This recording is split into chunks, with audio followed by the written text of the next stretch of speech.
โอ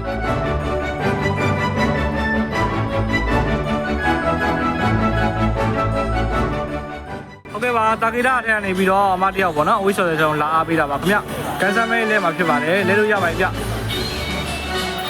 ကောင်းပါစီခင်ဗျာတဲ့93ပေါက်ပါစီခင်ဗျ